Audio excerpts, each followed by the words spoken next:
All right, good morning. Happy Friday. You've officially almost survived our first week back to work of 2022. Welcome to our final session of Welcome Week. Again, this was rescheduled from Tuesday morning, so we appreciate your patience in dealing with those last minute schedule changes this week. But this morning we're going to hear from Dean Hyro McMeekin and Dr. Laura Long as they share their presentation, the 4 stages of psychological safety for student success. Some of us got to hear this at Adjunct Night Wednesday, and it was wonderful. And we have a little more time for it today, so I'm sure we'll have even better conversation this morning. So I'm going to go ahead and turn it over to them to get started. Okay. Thank y'all for being here today. My name is Dean Hyro McMeekin. I'm the Dean of Student Learning at Central Carolina Community College. And my pronouns are he, we, him, and his. And I'll turn it over to my colleague. Hi, I'm Laura Long. I'm the department chair for math and science. I'm also a biology instructor, and I'm really looking forward to walking through this presentation with y'all again. Yeah. And so one of the first things we want to do with you, 2 things. 3 things. One, we want this to make this as engaging as possible. And so a lot of this is going to be predicated on you participating. Okay, so the more you participate, the more we can all get out of this. We're going to be hopefully doing a lot of peer sharing and peer-to-peer learning. And so that's part 1. Part 2 is there's a link. We're about to share the screen, and so I'm going to put it in the chat as well. And so what we need you to do is we're going to be using Jamboard. And so what you may need to do is just put this collaborate in the background and then use the Jamboard so you can still listen to us and hear us, but at the same time you can participate on the Jamboard itself, and so that way you can see what we're doing and when we're doing it. Okay, so let me do this. All right, so we'll give you all a second, and again, if you have any trouble getting into it, please let us know. But again, it's that link at the bottom. We put it in the chat, so if you just click on the link in the chat, it should take you right to it. Okay.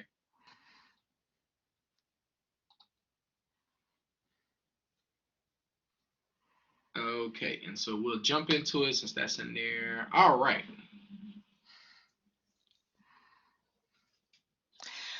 All right, so we're going to be talking about something that probably is not a phrase that you've heard before. So Hyro is going to start us off talking about exactly why psychological safety is important. That's not really words that I had put together before, so I found this really helpful and really informative to me, and I think you're going to enjoy Hyro's explanation of what this is and why it matters. You'll see as we talk about each of these stages of psychological safety that they kind of go from more basic to much more complex, which means that they are relatively, these first stages that we talk about are relatively easy to achieve in your classroom. But when we get to contributor safety and especially challenger safety, that's something that has to be very intentional, and you really have to think about those things. You're probably going to know or find that you're doing some of these things as a matter of course, ways that you can increase each level of psychological safety in your classroom. But what we hope is that you'll get some new ideas for how to do this, and then possibly more importantly, that you'll also be able to think about how to very deliberately include these different ways of achieving psychological safety in your class. So I think a lot of times we do things and we don't realize that we're doing them, but when we're intentional about it, it's more successful, and it's much easier for us to replicate. So we really want to talk about what they are and then how you can achieve that in your classroom, starting from some very basic levels to some more complex levels. And then Hyro's going to wrap us up with a summary, and we will hope that we can take questions and suggestions after that. All right, so why this matters, and so where this all, pretty much the origin of most of this is Google did what's called Project Aristotle, where they wanted to assess they had a lot of different teams that are always working on a lot of different projects, and they wanted to figure out like why teams outperform others. And so they did a lot of different assessments, and they looked at 180 of their teams to figure out like what it was. They wanted to find out, was it our teams that, those members had the highest salaries, had the most degrees, the most educational credentials, the most experience, and they like looked at all the different variables. And so the one variable that they oh, okay, sorry, okay, yeah. So if you Sorry, Howard. no, you're okay. You're okay. Okay. I was like confused. I was like, wait, what? They don't see? Okay, yeah, sorry. So the one thing that they found, the most single important factor was when folks had psychological safety, and when psychological safety was high, those teams tend to perform better than anything else, and they matter more than anything else.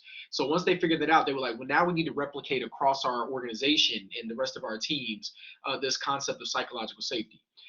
So we've taken the book, Dr. Timothy Clark, The Four Stages of Psychological Safety, and we wanted to make it applicable to the classroom and our student learning, because it talks about how organizations, and pretty much, and the reason we really love this stuff is because it's pretty universal. But what happens is that any organization, or even in the classroom, whatever you apply this to, if you can get this, you're going to get more optimal results from what you're doing, okay? And so if you think about all of us, right? We've all been in classrooms of some sort. I'm assuming here that you've been in classrooms, and so what those classrooms that you've been in, were they dominated by exploration, curiosity? Was a lot of positive reinforcement? Was it dominated by fear? Was it fear of the content matter? Was it fear of the instructor? Was it both? And so thinking about that, and then think about how you performed in those instances, right? And so I'm only speaking for myself here.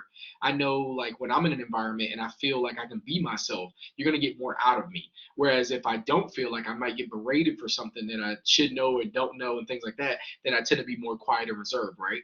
And so that's just, again, and I'm only speaking for myself, but I'm willing to bet that a lot of other folks feel that way as well. And so the one thing we want to share with you, and we'll say this a couple of times and reiterate it a couple of times, is all humans have a long to belong. Okay, we all want to be a part of something. We all want to, be a part of something, like whether that's a mission, a purpose, a group.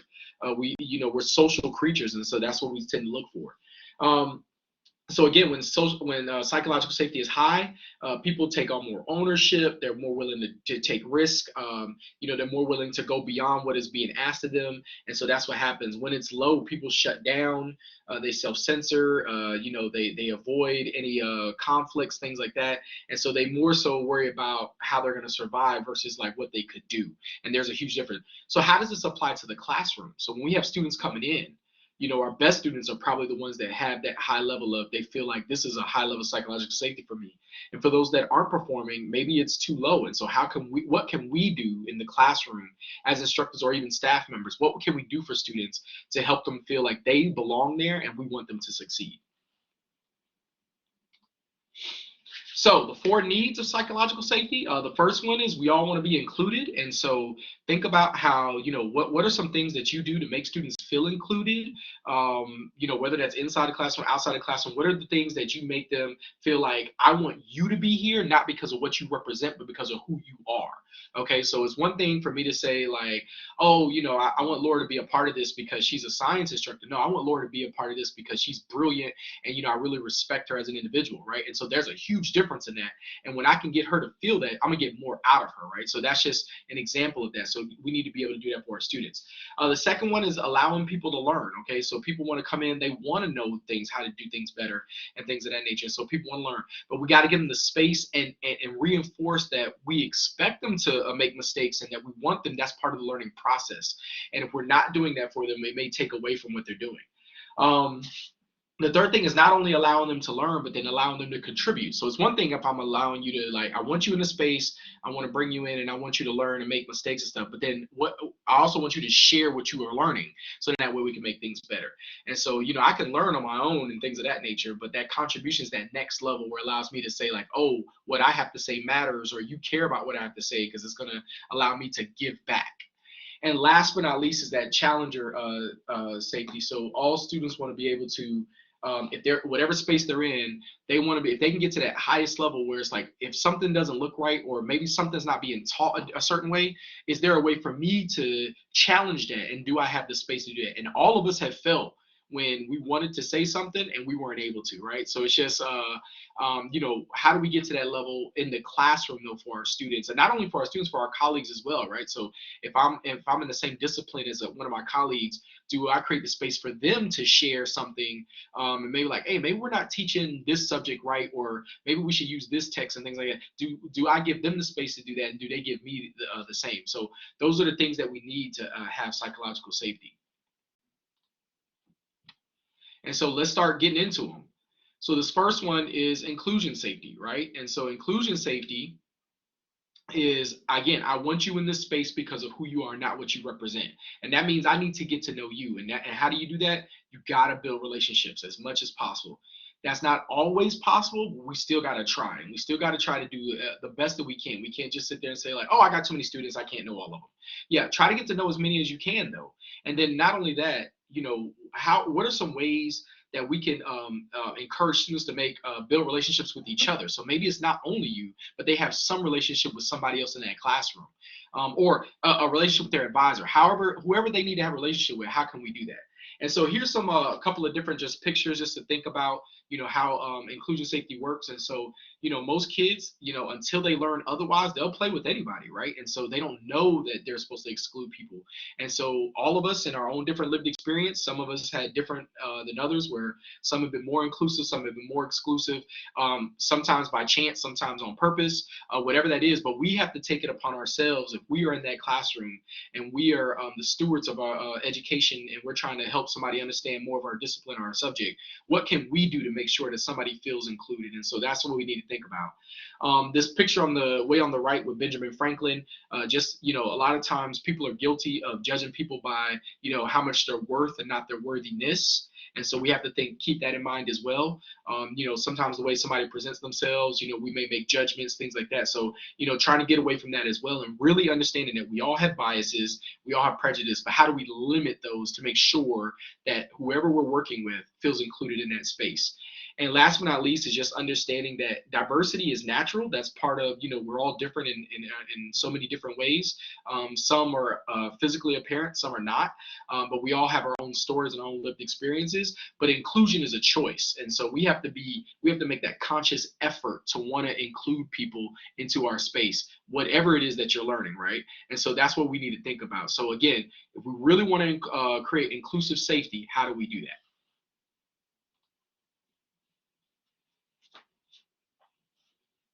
Sorry, I had to put my microphone on there.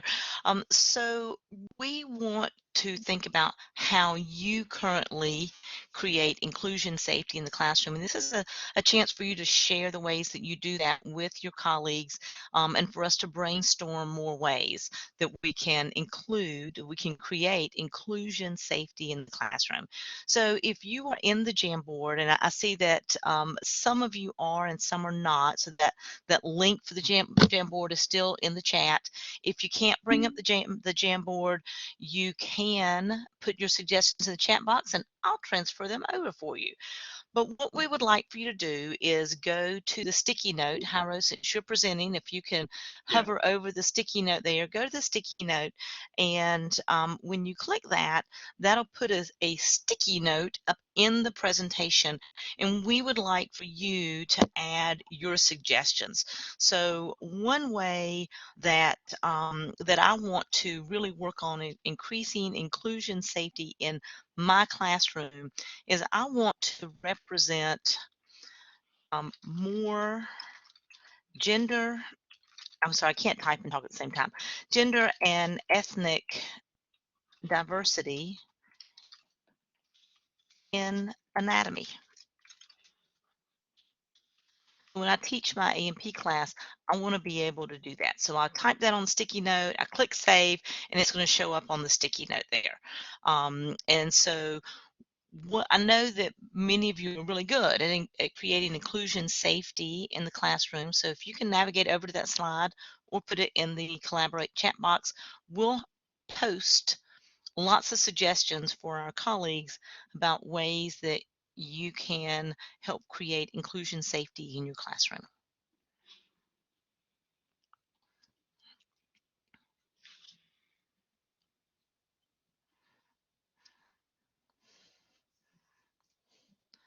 I like Harrow's suggestion there of smiling without your bottom teeth. If that's, oh, there we go. Oh, that's a great idea. Not assuming that English is a primary language, because that is a thing.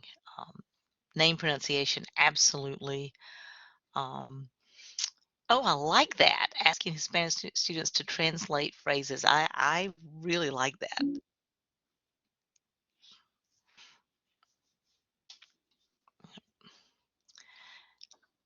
Let's see. There we go.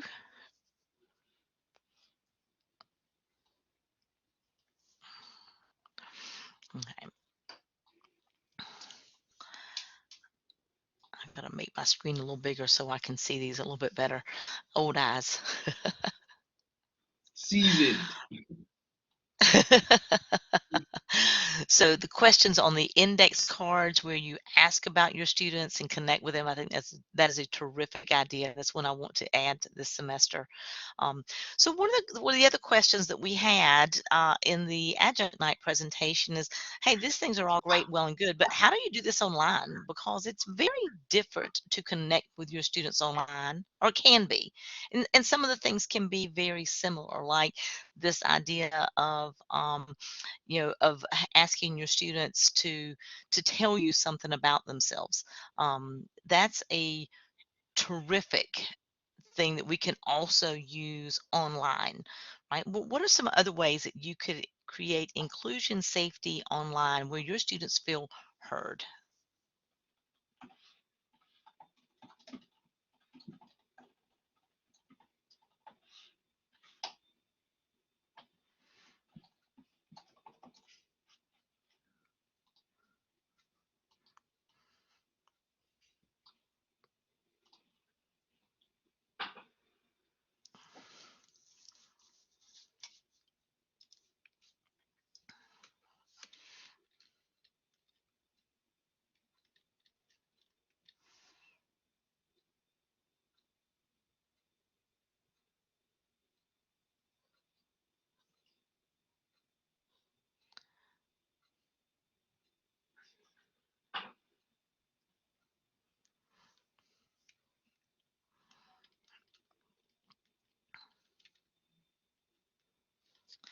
So one thing a lot of you do is have your students create an introductory blog or discussion post. When you do that, that's a way for students to be able to say, "Hey, this is who I am," right? And that's a terrific thing.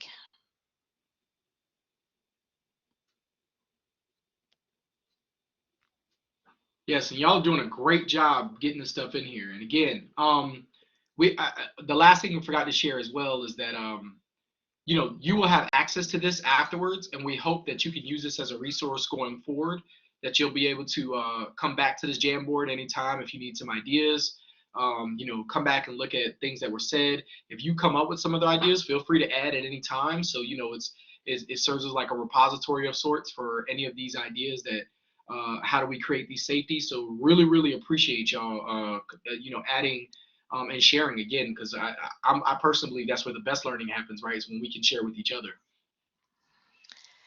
I love that a lot of these suggestions are ways that allow students to express themselves in something that might be ancillary to the course content, because that is one of the ways that we really do recognize who our students are, is not just defining them in the context of the course content, but also allowing them to express themselves outside of that. So I think that's really terrific.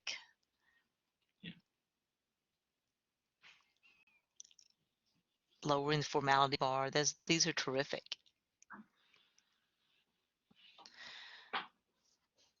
Okay. Yeah. So you certainly, because you can move through the Jamboard, you can go back and add some if you think about something as we work through this, and we will be saving this and sharing it out. So if you need some ideas, I will certainly be using it to get some ideas for my classes. And if you need some ideas, you'll be able to look back through these stickies. So while we're doing this, if you have another idea, feel free um, to add more to that. Yeah. All right, so thank y'all, and again, we're going to be doing that with all of these safeties, okay? So as we talk about them, so the next one we want to talk about is learner safety. And oh, and I'm sorry, before I move on, let me just say this too. I know some of you are processors, so you need a little bit more time to think through these things. So again, please, this will be available to you. You have this link. It will bring you to this Jamboard. Just save it somewhere, and then that way you can always come back and add things, or you want to come back and look at Mhm. maybe something somebody said didn't really make sense, but then after you thought about it, it did. So feel free to definitely do that for those people that need a little bit more time processing. Okay. All right, so learner safety. So one of the first things we want to think about is, if you were to walk into an average classroom that you found out was struggling with material and you were there to, teach them, what would your expectation, what would be the first expectation you would have of those students, right? So thinking about that. And so if we really want to create learner safety, one of those first things that the book recommends is that you have to start with hope. You have to hope that, you're going to be able to, you believe that you're going to be able to help these students learn. And, I know sometimes people are like, well, I've heard a number of times in my life where sometimes people are like, oh, well, not every student's going to pass, or not every student is meant for college and things like that.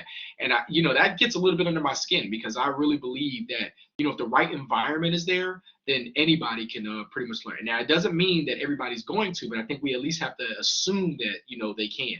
And so, I personally believe that everybody can go to college if it's the right time in their life, and if it's the right environment, the right location that's gonna, believe in them and instill in them that they want them to succeed. Then I think they're more likely to do it. But again, I think those two factors, and that's just my personal opinion. But I really believe that if you can look at people and see that, hey, I believe that you're gonna, be successful, then they're more likely to be successful. And I think, you'll always find what you're looking for.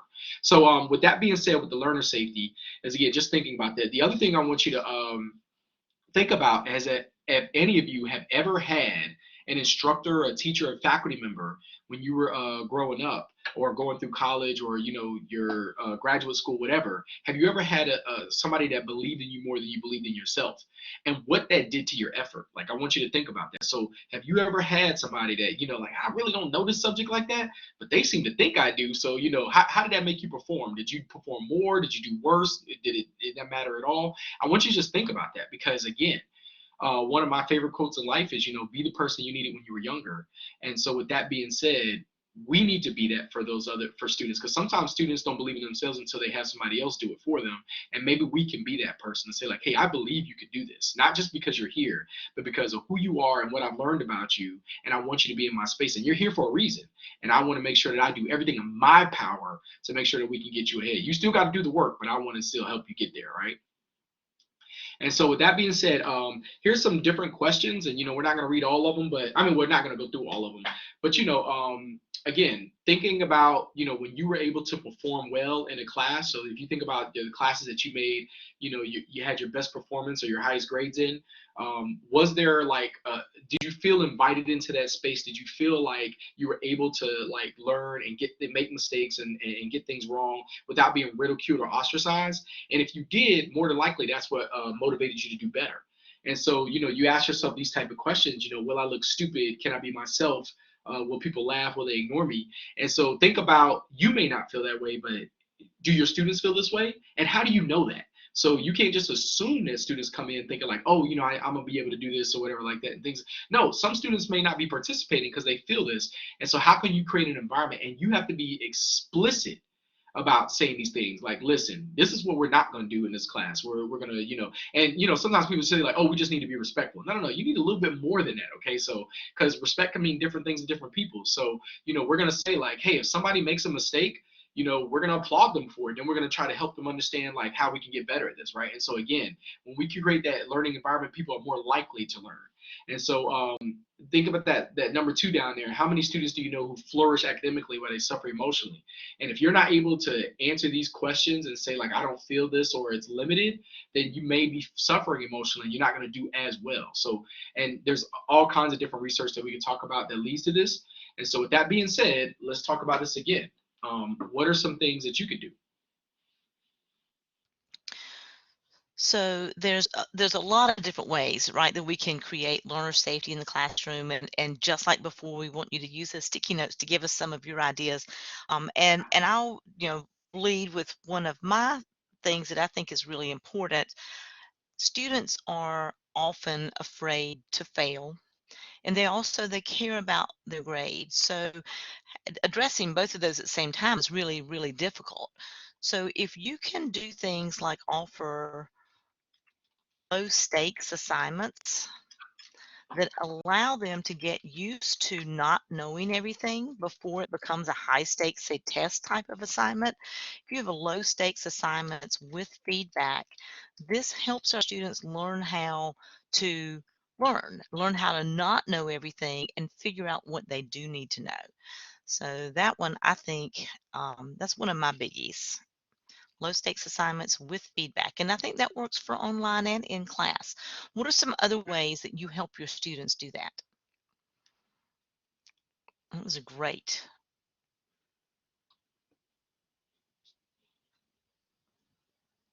Yep, multiple plans is terrific.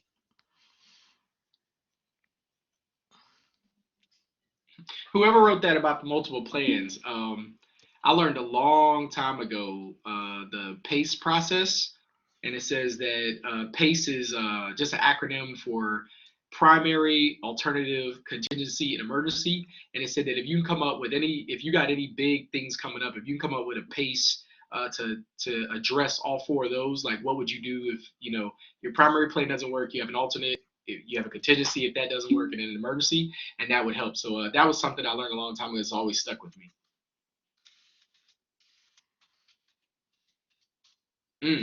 I like that one. So, um, Oh yeah. for online, one of the things I think is really important for our online classes is that you have assignments in which you can give feedback, not just assignments that are auto-graded through publisher resources, but direct feedback, be it through rubrics or using the grading setup in Blackboard to write on your students' work, something like that. So I think direct feedback works for our seated and our online classrooms.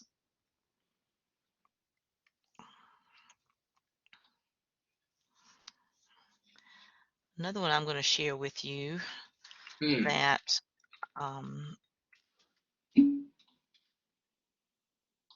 Amy, that's really interesting. That is really interesting. oops.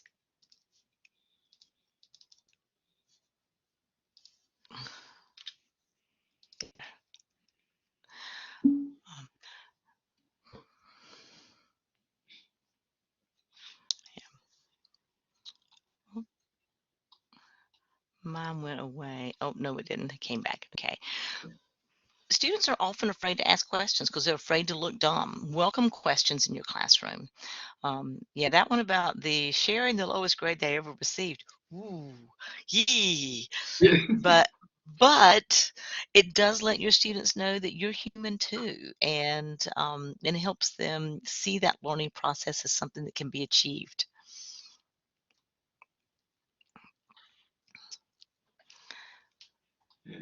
Okay. So, and what I think you can see is that this is um, this is a step more, right? Giving people inclusion safety is a very basic thing that simply requires us to recognize individuals as who they are. But this is this is a little higher stage of safety. Um, so I think it's important to be intentional with these kinds of things. Amanda, I like that. an oops clause.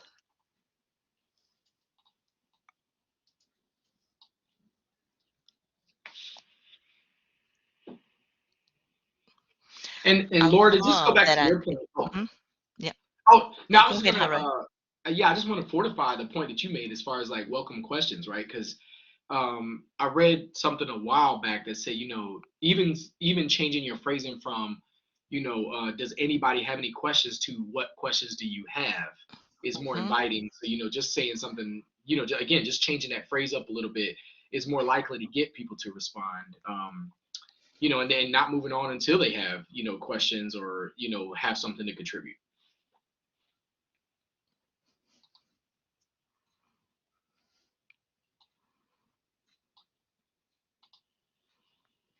A lot of this has been focused on where things might go wrong and helping students be comfortable with the failure. I really like the suggestion to share student work with permission and or name removed to brag on them, because that positive reinforcement is super important for helping students understand where they've done something really well.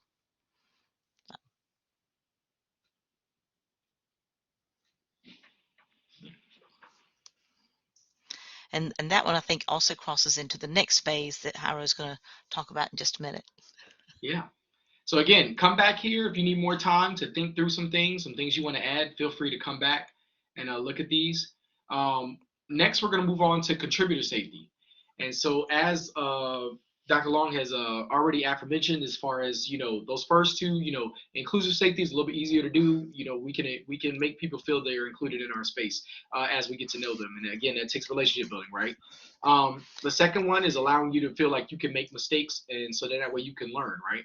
This third one is, and so those first two tend to be a little bit more internal, because those are things that you feel and are perceiving. This third and fourth one are more external, so they tend to be more things that you have to do so you can see them.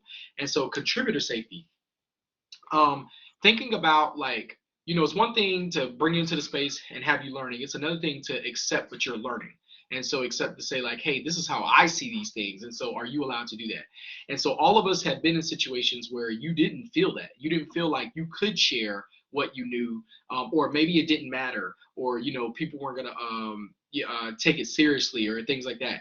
And, there are a lot of us that deal with different, different stigmas. I heard one earlier. One of my colleagues shared that there was a time when something didn't go really well, and they took it personally. I mean, they internalized it as far as like, oh, I failed this or whatever like that. And it's not necessarily I failed. It could have been like you didn't feel the space or the safety to want to contribute or share, what you were going through and how you were feeling. So again, not having that stifles innovation, stifles what we could be doing to move everything forward. So again, everybody has this internal regulator that they have. Some of us have more than others, where we sit there and we say like, hey, maybe I'm going to be great at this, maybe I'm not. I don't know if I should share what I know. Is there a space for me to share what I know? And here's the deal: if we don't get that space to do this, if this safety is not created, then we're more likely to either just be silent and never share it, or we're silent and then we find somewhere else where we can share it. What that means for us is maybe we have students that when they don't feel contributor safety, maybe they don't come back to us the next semester. Maybe they go to another school. Some of them go to other schools that want to charge them, $50,000 a credit hour. But if they make them feel like they can contribute, then they're more likely to stay there, even though the return on investment is not as good. So again, that's the things we need to think about in the classroom. Like, how are we giving people a voice to share what they know? And it doesn't mean that we just focus on our most extrovert students and say like, oh well, they're always participating, so they must really care about us. Just because somebody's not verbal and vocal and always at the front with what they have to share and what they know doesn't mean they don't want to contribute. There's other ways to do it.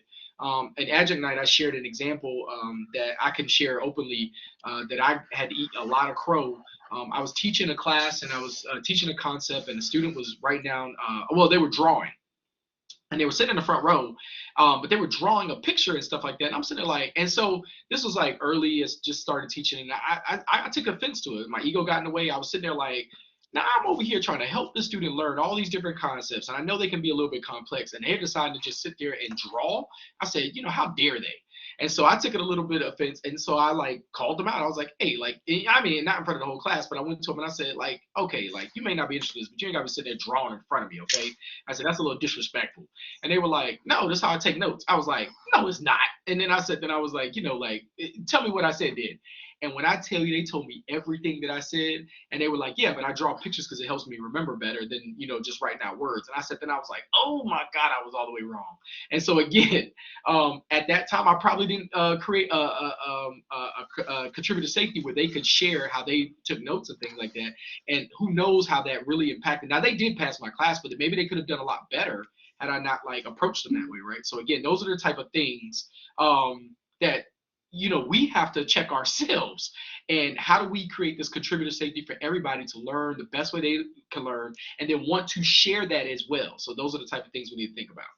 And so where this really becomes important is, something that a lot of times people don't even think about is, our facial expressions. So whether we're in person or online, whether that's our facial expressions when we're talking about certain things,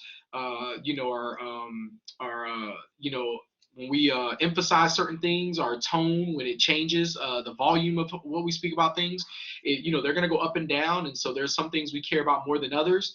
And so what messages are we sending to students with that? And so again, we need to think about that, especially for students that sometimes feel marginalized.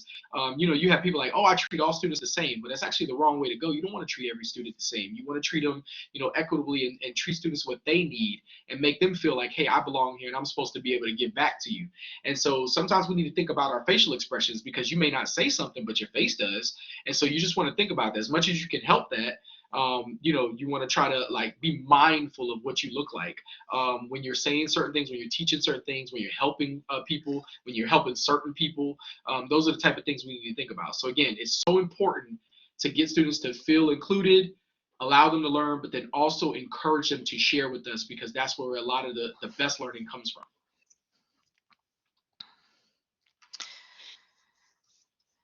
So when we're thinking about how to create contributor safety, this is a lot more intentional. When we do a lot of those things, we smile when the student comes in, we introduce ourselves, we learn their names, we hopefully learn how to say their names correctly. So a lot of the things that we do for inclusion and learner safety are things that you naturally do, especially as experienced instructors. Contributor safety is something that I think you have to really think about what you can do. And the goal of contributor safety is to help the learner take responsibility for their own education. So this is when you really get your students to invest. They've hopefully gotten through that learner safety stage where they're not worried about, can they learn, or not afraid to fail sometimes. But then that next stage, how do they become active learners? And so I know a lot of you have great ideas for this, and would love to know what some of those are. One of the ones that I use a lot is I really push student-led study groups and talk about how to make those effective. So I think that's a way where your students can be set themselves up to invest in their learning without fear.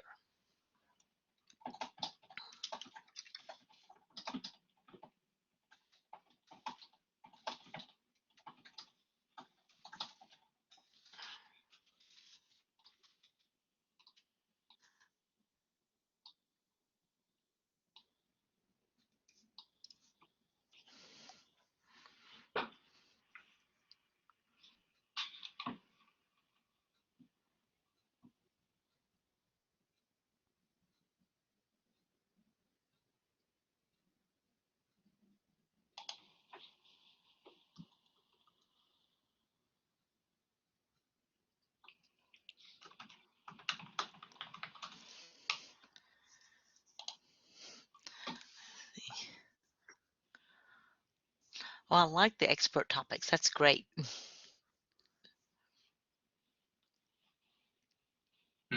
Oh, that's That is good. perfect. I love that with the culinary option. That's terrific. Hmm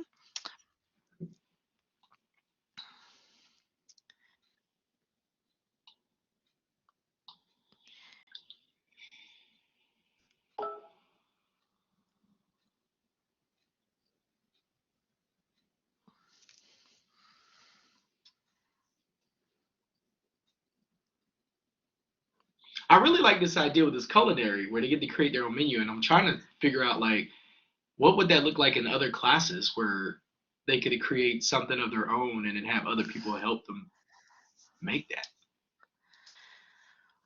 One thing I know that some of my colleagues do, and I don't think I've done this as often, is ask the students to create a test Hmm. or other assessments. I think somebody actually may have said some of that in their sort of.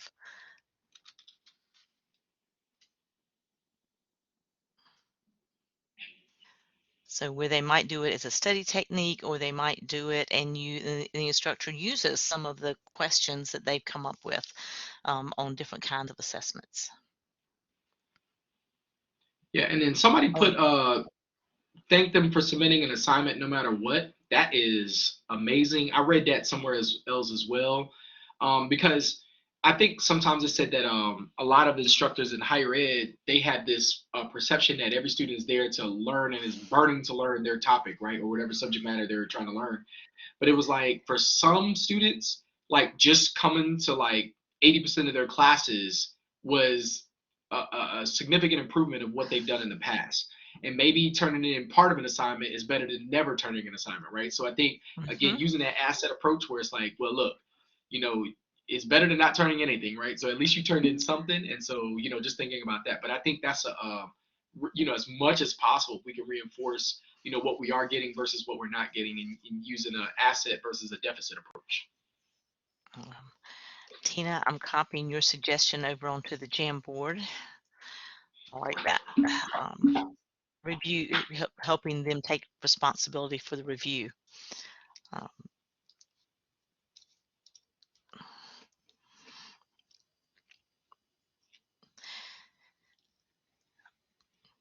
So this is something I think really you do have to think ahead and you have to plan ahead. And that isn't to say that you can't do some of these things on the fly, because a lot of experienced instructors will change up something on the fly. But I think that this kind of these ideas of things that really help your students understand that, one, not only should they, but that you welcome them to be an active part of the class. I think it's super important for us to focus on. Um, the addressing fears and concerns they have prior to starting the class. I think that's a great way to get that out in the open. I like that. But I like all these.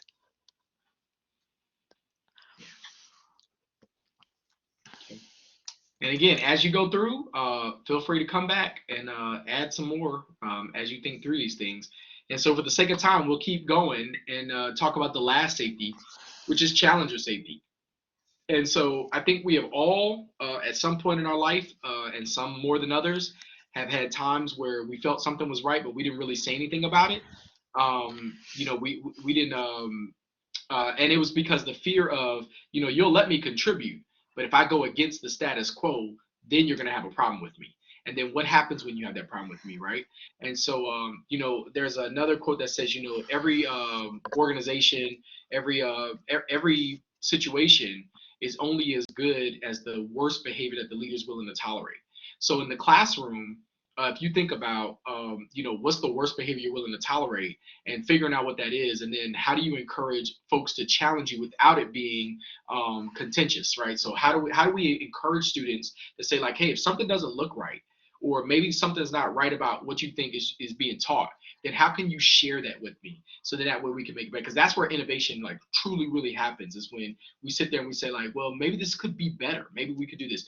And I know some of you may be teaching material that is tends to be more absolute, where it's like, and example we use is 2 + 2 = 4, right? And that's just what it is. It's not going to be, but maybe it's the way you teach that we need to change, and maybe it's something we need to improve.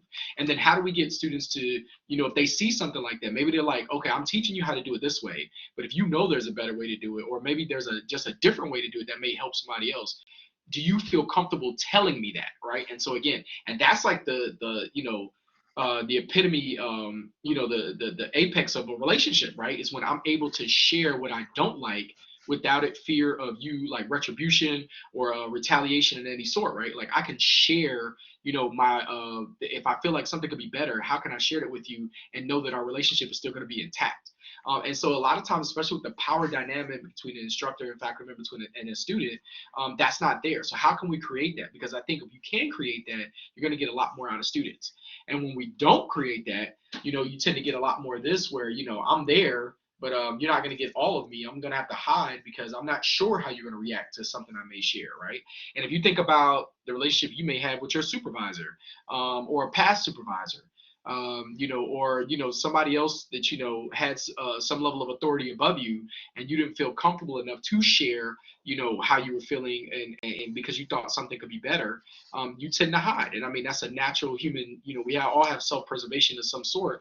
Now, if you're on your way out the door, you may not care, just say whatever you want. But if you're going to be there and you want to make sure that, hey, I still got to make a living. If you got a family to provide for, you got pets you need to take care of, whatever that is, you got a mortgage, rent you got to take care of, you may hold back. And we don't want that, right? But then how do we do that in the classroom? How do we help students understand that, yes, I want you to, challenge if something's not right? And how do we do that in a constructive way? And if we can figure that out and learn how to do that, we're going to get a lot more out of students.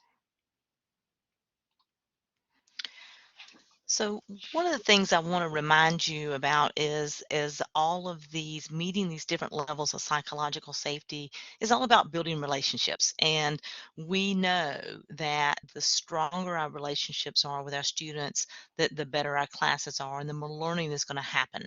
And so kind of that top level of psychological safety allows students to be willing to interact with you on that higher, stronger level. And so one of the questions that Jairo actually put in the notes is, are questions really welcome in my classroom? Not the soft, easy, non-threatening questions, but courageous and disruptive questions.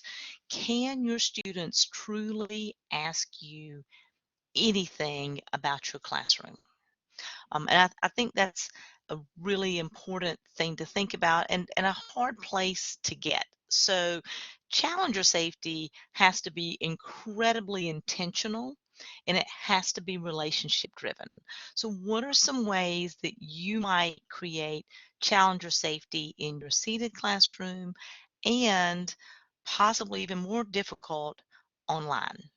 Um, One of the things that we talked about the other day is that you might do things that help empower the students to determine how they learn, for example. So, what kinds of things might you do?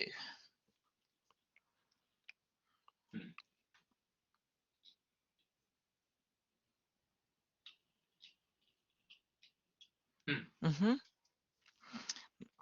You allow that student to continue that question and that concern or whatever.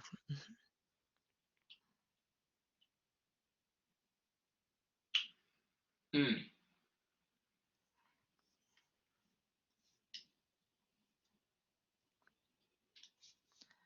Yeah, and whoever put that in orange, I mean, I completely agree. Um, I think, especially with how things have been lately, where people tend to get a lot of polarization happens, where it's either very dichotomous, either you're with this or you're with that, and there's no in between.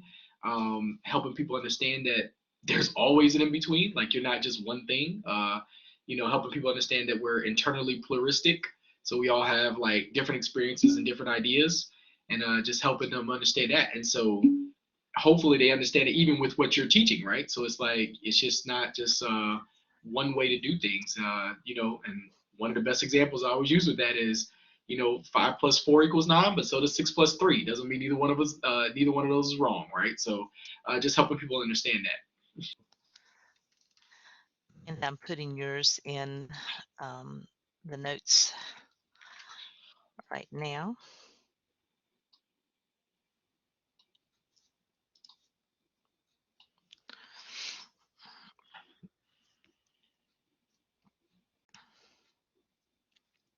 So this can be a really hard one because it requires us to open ourselves up, right?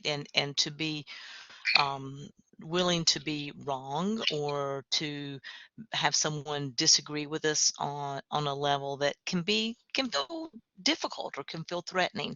And the better your relationship is with your students, the more that you will see it for what it is, part of how the student is taking ownership of their learning to that next level. This is a tough one, and honestly, it tends to, the harder these get, the less suggestions we have, right? But these things really can help you take your classroom to the next level.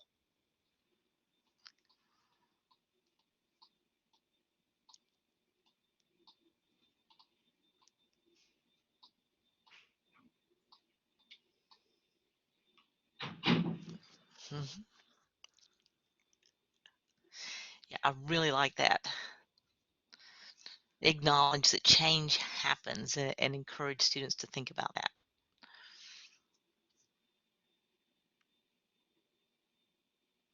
Yeah, that's good.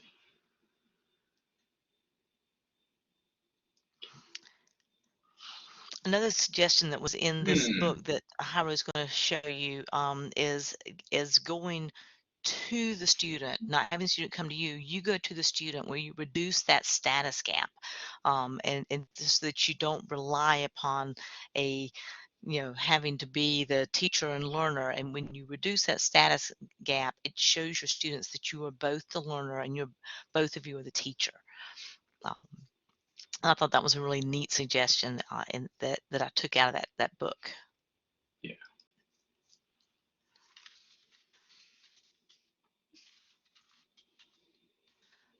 Yeah. So what Dr. Long is talking about is in the book. They talk about, as an instructor, it's more important to show that you're willing to learn than what you actually know. Um, and that actually creates the environment to invite others to do the same. And so, like, even though you're supposed to be the content expert or the subject matter expert, the fact is like you're more willing to learn more about it than not. It reminds me of one of my other favorite quotes is that the master is the master has failed more than the student has tried. And so, just helping them understand that, like, I have more failures in this and I've learned more and I'm willing to learn more and have more failures in this, and that's what makes me the person to come to for this. Um just saying like, oh, I went to school for this so I know this, and I know more than you. That may work for some people, but it's going to be more impactful when you could say I'm willing to learn more about it.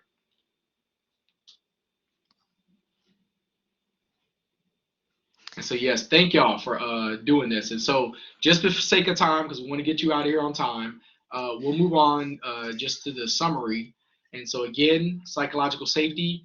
If you can create this, you're going to get so much more out of your students. And again, not only just your students, right, but your colleagues. So we can create this psychological safety. We need to try to create this at all times, as much as feasible, right? So it's not just, yes, it's important for our students, but it's also important for our colleagues, also important for other members of the college, just as important in our communities, right? So as much as possible, we want to do those things. So we want people to feel included. We want them to feel like it's okay to, learn. Don't ostracize or berate somebody for not knowing something. We all started from somewhere, so just understanding that.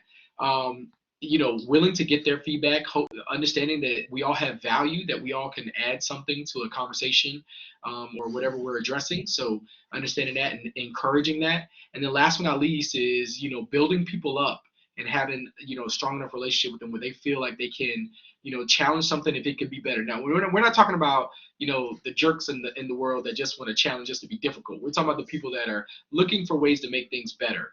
And so, because I think we all have had run-ins with those folks as well that just like to argue just to argue. But more so like, are you really trying to make this better? And then how can we do that? And so, if we can do that without making people feel embarrassed or marginalized, we're going to get a lot more out of them.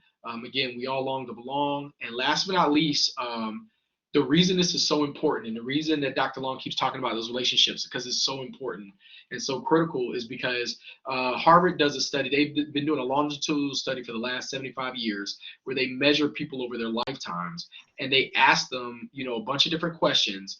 And the one thing that comes out is that It's not so much, one of the things that matters more than income and all those things do play a factor in how long you live.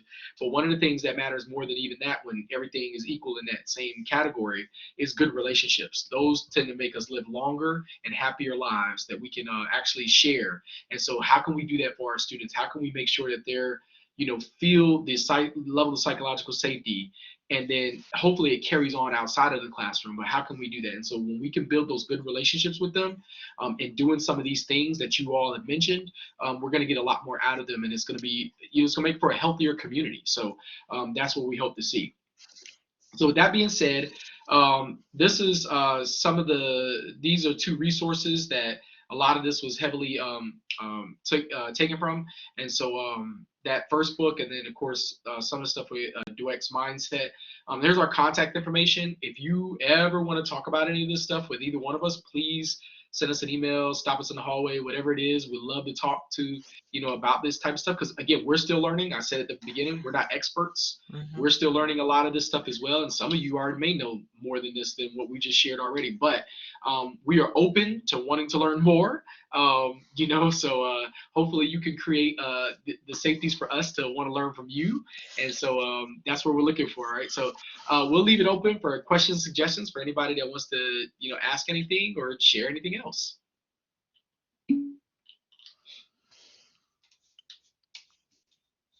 Thank you, Tina. We appreciate you. And thank you for participating and sharing your insight and expertise as well.